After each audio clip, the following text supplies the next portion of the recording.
ஜோதிடப்படி ஒருத்தருக்கு சிறை செல்லும் அமைப்பு இருக்கா இல்லையான்னு இன்னைக்கு நாம சுருக்கமா பார்க்கலாம்.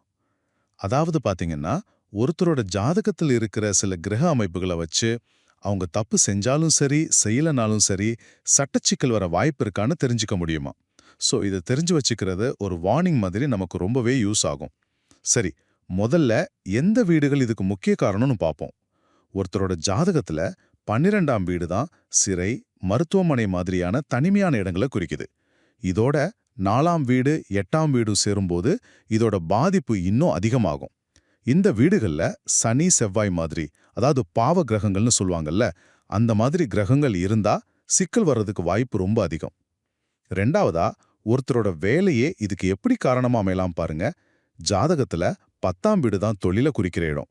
அங்க போய் பாவ கிரகங்களோட தாக்கம் அதிகமா இருந்தா சில பேர் சட்டத்துக்கு புறம்பான வேலைகள்ல ஈடுபட்டு அது மூலமா ஜெயிலுக்கு போற நிலைமை கூட வரலாம். சரி, கடைசியா ஒரு கேள்வி. தப்பே செய்யாம கூட ஒருத்தர் ஜெயிலுக்கு போக முடியுமா? ஆமா, ஜோதிடப்படி அதுக்கும் சில கிரக அமைப்புகள் இருக்கு. இப்போ புதன் கிரகம் மத்த பாவ கிரகங்களோட சேர்ந்திருந்தா அவங்க செய்யாத தப்புக்கு கூட தண்டனை கிடைக்க வாய்ப்பு இருக்கு. அதே மாதிரி ராகு கேது கூட சூரியன் ரொம்ப பலவீனமா இருந்தா அரசாங்க வழியா பிரச்சனைகள் வரலாம்னு சொல்றாங்க. மொத்தத்துல உங்க ஜாதகம் சட்ட சிக்கலுக்கான வாய்ப்புகளை சுட்டி காட்டலாம். இது கவனமா இருக்கிறதுக்கு ஒரு எச்சரிக்கை மணி மாதிரி தான்.